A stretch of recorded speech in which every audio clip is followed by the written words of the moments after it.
नमस्कार दोस्तों, आप सभी का स्वागत है मेरा चैनल एडमिशन वाला पर। और बात करेंगे ऐसे विषयों पर, बात करेंगे उनकी जिनकी ज़्यादा कोई बात नहीं करता है। ये भी एक एडमिशन का घटक है। एडमिशन प्रोसेस में ये लोग भी शामिल होते, लेकिन ज़्यादातर इनके बारे में कोई बात नहीं करता है। तो हम बात करेंगे एनआरआई, ओसीआई, पीआईओ, सीआईडब्ल्यूजीसी और फॉरेन नेशनल स्टूडेंट्स की, जो हमारे सीटी सेल के अंडर जितने भी लगभग कोर्सेस कंडक्ट होते हैं, इनका एडमिशन प्रोसीजर कंडक्ट होता है, उन सारों में इनका पार्टिसिपेशन होता है। इनके कुछ एडमिशन्स होते हैं, तो उनके एडमिशन के प्रोसीजर के बारे में हम डिस्कशन करेंगे। तो ज़्यादा स्टूडेंट्स नहीं होते। इंजीनियरिंग की बात करें तो 500-600 स्टूडेंट्स से ज़्यादा नहीं होते एक कैटेगरी में। तो बहुत ही कम स्टूडेंट होते, इसके इसकी वजह से हो सकता है कि कोई दूसरे लोग इनके बारे में बात नहीं करते होंगे, लेकिन चलिए हम बात करेंगे।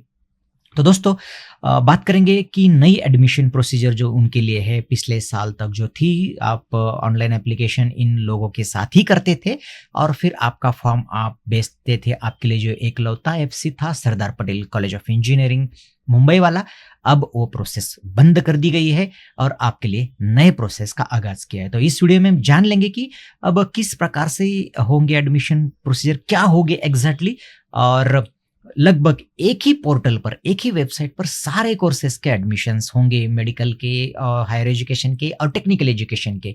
उसमें से अगर मोटे तौर पर बात करें तो बीई, बीटेक, एमए, एमटेक और फार्मेसी जैसे, एमबीएमसी जैसे, एमबीबीएस, बीडीएस, नर्सिंग और बीएमएस जो आयुष के कोर्सेस है, उनके भी जो कोटा होगा एनआरआई, पीआईओ, सीआई का, तो उनके सारे एडमिशन प्रोसीजर एक ही वेबसाइट से होगी, एक ही जगह पर होगी। तो चलिए शुरू करते हैं वीडियो में। तो सबसे पहले हम जान लेंगे कि एडमिशन प्रोसेस की विशेषताएं ये क्या होगी, जो चेंजेस उन्होंने किए उसकी क्या-क्या विशेषताएं होगी। तो चलिए थोड़ा-सा जानने की कोशिश करेंगे। हालाँकि ये सारा जो डिटेल है सिटी सेल के वेबसाइट पर सर्कुलर उन्होंने डाला है, उस पर भी सब बातें हैं, तो उस पर भी हम चर्चा करेंगे। तो यहाँ पे थोड़ा-सा ब्रीफली हम जान लेंगे कि जनरली क्या है कि संपूर्ण प्रवेश प्रक्रिया उन्होंने अब ऑनलाइन ही की। पिछले साल जैसा था कि अब ऑनलाइन फॉर्म भरते थे, उसकी प्रिंट निकालते थे और बाय पोस्ट या बाय कुरियर या फिर बाय फिजिकली आप विजिट करके सरदार पटेल से आपका फॉर्म आप अप्रूव करके लेते थे। जो बाहर स्टूडेंट है या फिर उनके पेरेंट्स बाहर है, उनको बहुत सारी दिक्कत होती थी ये फॉर्म अप्रूव करके लेने में। उनको इंडिया में किसी से राब्ता करके ये प्रोसेस करवानी पड़ती थी या फिर करनी पड़ती थी। तो अब ये प्रोसेस पूरी तरह से ऑनलाइन की है और आप रजिस्ट्रेशन के से लेकर आपके एडमिशन प्रोसेस तक आप पूरी जो प्रोसेस है ऑनलाइन कर पाओगे। अपने घर से ही आप पूरा फॉर्म फिलिंग, उसके बाद डॉक्यूमेंट वेरिफिकेशन, और आपको किसी मल्टीपल कॉलेज में एप्लीकेशन करने के लिए जाने की ज़रूरत नहीं होगी। एक सेंट्रल ही आपकी एडमिशन प्रोसीजर होगी। उसी पोर्टल पर आपके जो जिन-जिन लोगों को परमिशन मिली है ये कोटा भरने की, उनकी लिस्ट होगी, उनकी वैकेंसी पोजीशन होगी, उनके इनटेक होगा और उसके अनुसार आप वहाँ पर अप्लाई उनको कर पाओगे। तो एक ही पोर्टल पर सारी ये चीज़ें होगी, तो मल्टीपल कॉलेज में जाकर आपको एप्लीकेशन करने की ज़रूरत नहीं पड़ेगी। इसमें भी अगर कुछ बदलाव होता है, तो हम उस पर चर्चा करेंगे। फिलहाल तो ये है कि आप वही एप्लीकेशन करेंगे और जिस कॉलेज को आप एप्लीकेशन करोगे, वो एप्लीकेशंस कॉलेज को फॉरवर्ड किए जाएँगे। कॉलेज फिर उन एप्लीकेशंस की मेरिट लिस्ट लगाकर आपको एडमिशन ऑफ़र करेगा। हो सकता है कि एक स्टूडेंट्स को मल्टीपल एडमिशंस ऑफ़र किए जाए। स्टूडेंट जिस एडमिशन को एक्सेप्ट करेगा, वहाँ पर उसका एडमिशन कन्फर्म किया जाएगा। और डॉक्यूमेंट वेरिफिकेशन की भी आपने बहुत देखा होगा कि डॉक्यूमेंट में बहुत समस्याएँ आती थी इन जनरली लोगों की, कि कोई दूसरा डॉक्यूमेंट देता था। जब कॉलेज में एडमिशन के लिए आप जाते थे, वहाँ पर भी बहुत दिक्कत आती थी। सरदार पटेल कुछ और कहता था, कॉलेज कुछ और कहता था। तो ऐसा कुछ होता था, तो अब एक ही सिस्टम उन्होंने बनाई है और वहाँ पर सुरक्षित डॉक्यूमेंट आपका वेरिफिकेशंस होगा और फिर वहाँ पर कोई धोखाधड़ी का चांसेस नहीं होगा, ऐसा सिटी सेल का कहना है, मेरा नहीं। तो दोस्तों, और आगे की बात करेंगे तो अंतर्राष्ट्रीय छात्रों के लिए भी बहुत ही आसान होगा, क्योंकि उनको भी एक जगह पर इंफॉर्मेशन नहीं मिलती थी।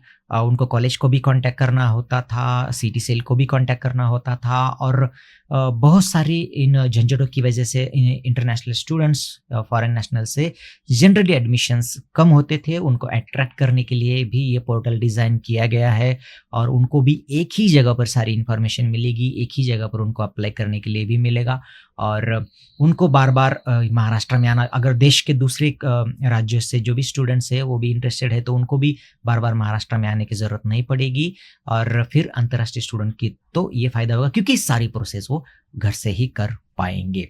तो ये कुछ विशेषताएँ हमने देखी, तो हम बात करेंगे कि कौन-कौन से प्रोग्राम, मोटे तौर पर अगर हमने देखा तो इंजीनियरिंग टेक्निकल एजुकेशन की यूजी प्रोग्राम्स, उसमें बीई बीटेक है, आर्किटेक्चर का बैचलर कोर्स है, hotel management, catering technology, planning और बी फार्म जैसे कोर्सेज उसमें शामिल है। पीजी की बात करें तो इनके ही सारे पीजी कोर्सेज जो यूजी हमने अभी डिस्कशन किए, अंडर ग्रेजुएट कोर्सेज, उनके ही पोस्ट ग्रेजुएट जैसे एमए एमटेक, उसमें एमबीए एमएमएस भी जोड़ा जाएगा, एमसीए जैसा कोर्स भी इसमें होगा और इनके पीजी कोर्सेज तो उसमें है ही। हायर एजुकेशन की बात करें तो एलएलबी के दोनों कोर्सेज 3 साल के 5 साल के, उसके साथ बीएड बीपीएड ऐसे कोर्सेज भी उसमें आएंगे। पीजी की बात करें तो एमएड एमपीएड उसमें आएंगे, फाइन आर्ट्स के भी कोर्सेज उसमें आएंगे और मेडिकल की बात करें तो मेडिकल के यूजी कोर्सेज में एमबीबीएस बीडीएस और नर्सिंग जैसे कोर्सेज भी आएंगे और उनका पीजी कोर्सेज भी इसमें आया। ऑलरेडी पीजी का एडमिशन चालू है मुझे लगता है, तो उनके लिए भी उन्होंने नोटिफिकेशन दिया है और आयुष के कोर्सेज भी इसमें आएंगे, बीएमएस बीएचएमएस जैसे कोर्सेज। तो लगभग जहाँ पर स्टूडेंट्स ज़्यादातर इंटरेस्टेड होते ऐसे सारे प्रोग्राम्स इस छत के अंदर उन्होंने लाए हैं। तो दोस्तों बात करेंगे कि एडमिशन प्रोसीजर आखिर कैसे होगी। तो दोस्तों सबसे पहले आपको पोर्टल पर आपको रजिस्ट्रेशन करना होगा। बात करेंगे जिन्होंने ऑलरेडी रजिस्ट्रेशन किया है, क्योंकि ये कोई नया पोर्टल नहीं, पहले जो पोर्टल था उसी को थोड़ा सा नया उन्होंने डिज़ाइन किया है, वही पोर्टल है। तो अगर उन्होंने आपने ऑलरेडी अप्लाई किया तो आपको फिर से फ्रेश अप्लाई करना होगा। उसके बारे में भी हम जब वो सर्कुलर देखेंगे उसमें हम चर्चा करेंगे। तो अब जान लेंगे हम कि हमें एडमिशन की प्रोसीजर एक्चुअली कैसी होगी। तो आपको एफसीआर पोर्टल पर आपको रजिस्ट्रेशन करना है, उसके बाद आपको आपका प्रोफाइल कंप्लीट भरना है, उसमें सारा आएगा, आपका फोटो आएगा, उस आपके डॉक्यूमेंट्स आएंगे, सब आएंगे। उसके बाद आपको क्या करना है, आपको अपने प्रेफरेंसेस देने हैं। प्रेफरेंस देने के बाद ऑप्शन फॉर्म जैसा हम कहेंगे, एक बार प्रेफरेंसेस आपने दे दिए, आपको एलिजिबिलिटी फ़ी $50 आपको पे करनी होगी। उसके बाद फिर आपको, अगर आप एलिजिबल है तो फिर आपको एलिजिबिलिटी लेटर प्रोवाइड किया जाएगा। बाहर से कोई आ रहा है तो उसको वीज़ा और बाकी की प्रोसेस करने के लिए वो एलिजिबिलिटी लेटर इशू किया जाएगा। उसके बाद आपको one time non refundable processing fee, admission processing fee 1150 $1150 आपको पे करने हैं और उसके बाद आपको कॉलेज अलॉट होगा और अलॉटमेंट के बाद आपको कॉलेज की जो भी फ़ी है आप डायरेक्ट कॉलेज को पे करेंगे और आपकी कॉलेज में आप रिपोर्टिंग करोगे। इस प्रकार से आपका ये एडमिशन प्रोसीजर कंप्लीट हो जाएगा। तो दोस्तों हमने देखा कि एडमिशन प्रोसीजर कैसा हो, तो चलिए हम देखेंगे पोर्टल के बारे में थोड़ी सी जानकारी लेंगे।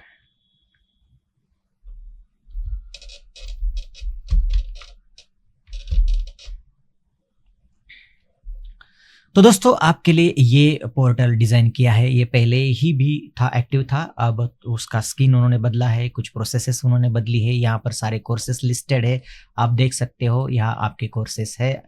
तो लगभग सारे कोर्सेस यहाँ पर सीटी सेल के अंडर के लिस्टेड है, जो जिस पर हमने डिस्कशन किया वो चार्ट भी यहाँ पर दिया है।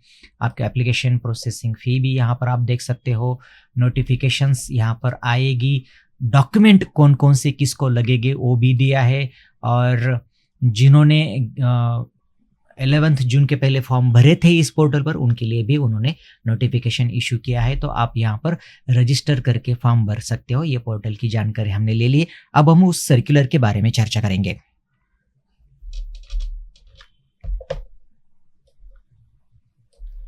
तो दोस्तों सीटी सेल ने ये सर्कुलर आपके लिए निकाला है, तो इसमें हमने जो चर्चा की वो सारे मुद्दे यहाँ पर है, आप उनको देख सकते हैं। ये भी एक महत्वपूर्ण मुद्दा है कि एनआरआई के डेफिनेशन में उन्होंने इस साल से बदलाव किया है और उनका कहना था कि एनआरआई के जो एक्चुअली एनआरआई थे वो एडमिशन से वंचित रहते थे और बाकी लोग उसमें ज़्यादा सीटें हासिल करते थे। तो उसके बारे में डिटेल यहाँ पर चर्चा उन्होंने की, आप उसे पढ़ सकते हो। जो हमने ऑलरेडी पीपीटी में बात की है वो सारे पॉइंट यहाँ पर आपको दिखेंगे। लिस्ट ऑफ प्रोग्राम हमने देखी है वहाँ पर और रजिस्ट्रेशन के स्टेप्स उन्होंने दिए, आप उसे पढ़ सकते हो। और सबसे महत्वपूर्ण ये है कि आपको डॉक्यूमेंट की लिस्ट भी उन्होंने दे दी है।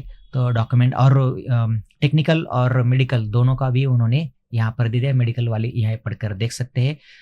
सबसे महत्वपूर्ण बात है कि लिस्ट ऑफ डॉक्यूमेंट दिए, बदले हुए जो डॉक्यूमेंट की लिस्ट है, क्योंकि अब जो इस साल का इन्फॉर्मेशन ब्रोशर टेक्निकल एजुकेशन का इशू हुआ है उसमें उन्होंने डॉक्यूमेंट की इंफॉर्मेशन नहीं दी है, अब इस सर्कुलर में दे दी है। तो इसके अनुसार अब आपको डॉक्यूमेंट्स जमा करने होंगे, वहाँ पर अपलोड करने होंगे। पीआई के लिए भी दिए हैं, एनआरआई के लिए भी दे दिए हैं, फॉरेन नेशनल के लिए भी उन्होंने दे दिए हैं, और सीआईडब्ल्यूजीसी जो कोटा है उनके लिए भी दे दिए हैं। आप इसे एक बार चेक कर सकते हैं, और कुछ अगर आपके मन में है कोई सवाल शंका तो आप उनको कांटेक्ट भी कर सकते हैं। तो दूसरी एक महत्वपूर्ण बात है कि जिन्होंने फॉर्म भरा है, सॉरी मैंने 11 जून लिखा था, 28 जून से पहले जिन्होंने भरा था फॉर्म पहले ही उस पोर्टल पर, उनको फ्रेश एप्लीकेशन फॉर्म करने के लिए बोला है, और आपने जो पहले 1000 रुपीज़ पेड किए थे वो आपको रिफंड हो जाएंगे, और आपको फिर से नए $50 की फीस अभी भरनी होगी। तो ये है, और उसके साथ जो बदली हुई डेफिनेशन है एनआरआई की और उसका जो एक्सप्लेनेशन है वो भी उन्होंने इसके साथ जोड़ दिया, आप इसे पढ़ सकते हो। तो दोस्तों इस वीडियो में बस इतना ही था। अगर कोई अपडेट आता है तो ज़रूर मैं आप तक पहुंचाने की कोशिश करूंगा। रुकते यहाँ पर, फिर मिलेंगे किसी नए वीडियो में, तब तक के लिए नमस्कार।